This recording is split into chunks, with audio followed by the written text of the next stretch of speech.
My husband cheated on me with a girl he met at work, but he was planning to break it off with her and come home to me. Instead, I divorced him and served him in front of all his coworkers. Posted by you/Akeka65. I'm sorry, this is really long.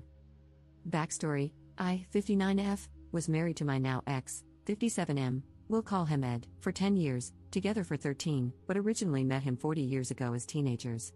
He was in my circle of friends, but we never dated. We used to live in Florida, but when I was 19, I moved back to Michigan, where I am originally from. 27 years later, I went back to the city in Florida where I used to live to visit friends. I ran into Ed while on vacation, and we began talking on the phone daily. 3 months later, he left Florida and moved in with me. 3 years later, we were married. Not my first, but his first. We had our ups and downs, but mainly, we got along fine and didn't argue much. However, he would throw tantrums if things didn't go his way and would punish me by sleeping on the edge of the bed, which was fine with me, or by not talking to me and slamming things. 2 years into our marriage, things went horribly wrong when he got into illicit substances. It was terrible. One night, I finally had enough and was on the phone with my mother-in-law, telling her I was sending him back to Florida, when the sheriff's department knocked on my door. Someone had found my husband unconscious, severely beaten, in a ditch a block from our house. We lived in a small village with woods across the street. I raced to the hospital and didn't recognize him when I saw him. He was so swollen and bruised. Now, my husband was a man who could fight, and he was strong. Come to find out, it took 3 men to do this. They thought they could rob him since it was payday, but he had been home and had purposely left his wallet at home.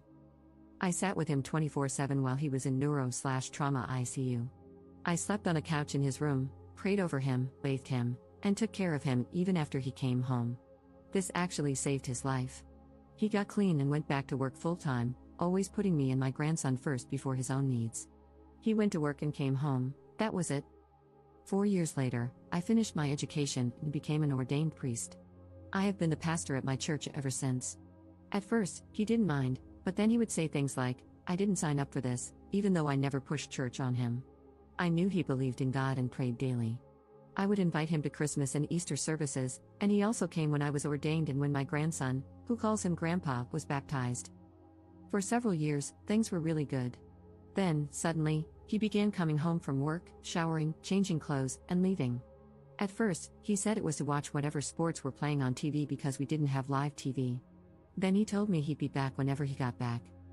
After a while, things went back to how they were. We laughed a lot, joked around, and I began getting the usual kiss goodbye before he left for work.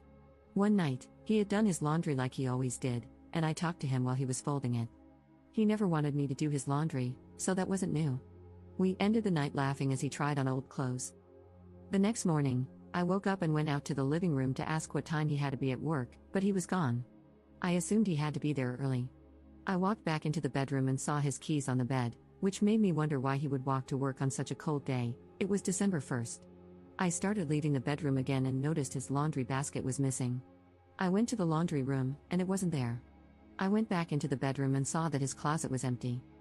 I called him to see where he was and asked if he had moved out, and of course, his answer was yes.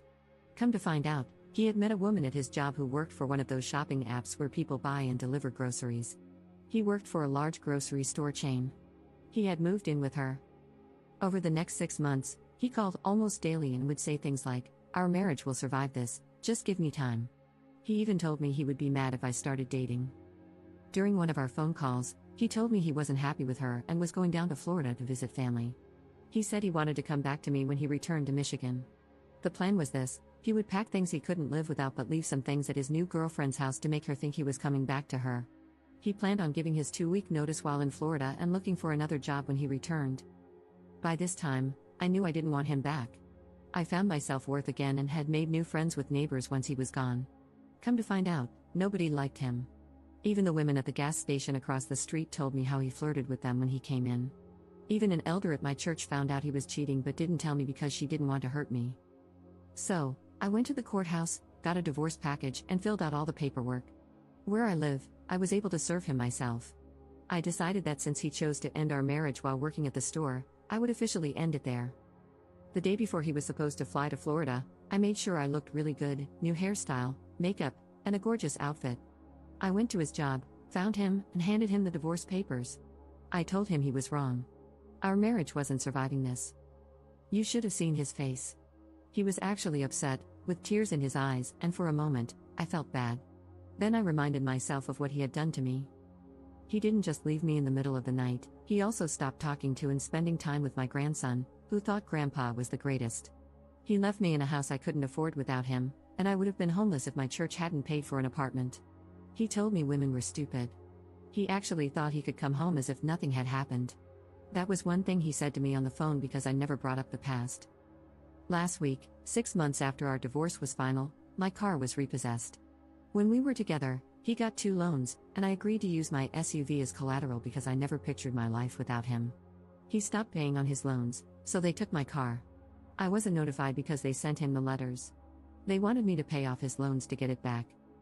I burst out laughing and said that would never happen. So, my question is, was I the jerk for serving him the way I did? Relevant comments. Commenter. Not the jerk for serving him. My only question is, why did it take you so long? Ops response. I felt broken at first. Then my niece passed away. Then my own health fell apart, and I was in the hospital for 31 days, so I had to build my strength back up. Also, I didn't want to tell my congregation that I was getting a divorce, but mainly, it was my health. Commenter 2. Truly, there's not enough bad stuff that can happen to this human vermin. Did he violate any court orders when he defaulted on the 2 loans and caused the repossession? By the way, your grandson is best served by having no contact with this Jekyll/Hyde persona. Ops response. Unfortunately, no, he didn't. I had forgotten about the loans when I filed for divorce. We always had separate accounts. What made me mad was when I called our credit union about my car being gone, and they got rude and told me they had sent a letter to my church. They didn't know I am the pastor. I said, I am the pastor, and all of the mail gets put on my desk. There was never a letter. That was last Monday. Then, on Wednesday, a letter from the credit union came stating my car was going to be taken. They mailed it to me the same day I called, 2 days after the car was taken. I'm not inconvenienced without a car. My daughter and grandson moved in with me, and we share her car now. Commenter 3. You and your ex were both required to disclose all assets and liabilities. Your ex's non-disclosure could possibly be addressed with a post-divorce motion. Ops response. We didn't have any real assets, so we did a DIY divorce, and I had forgotten about his loans. My friend, who is a judge, said that whatever he left behind when he left, he forfeited. I did give him things after he left that I knew he had forgotten to take. I packed them and set them on the porch. Update 10 days later. Thank you for the comments and support. Here's a reminder of what happened.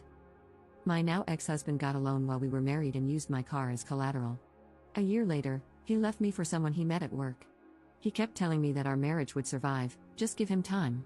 He ended up not being happy with her and planned to come back to me after visiting his family out of state. His plan was to leave without telling his girlfriend, only packing what he couldn't live without. He intended to return home to me when he came back. The day before he left to visit his family, I served him with divorce papers. 2 weeks ago, my car was repossessed, and the bank wanted me to pay off my car, $3,000, along with his 2 loans that he had stopped paying on, $5,700.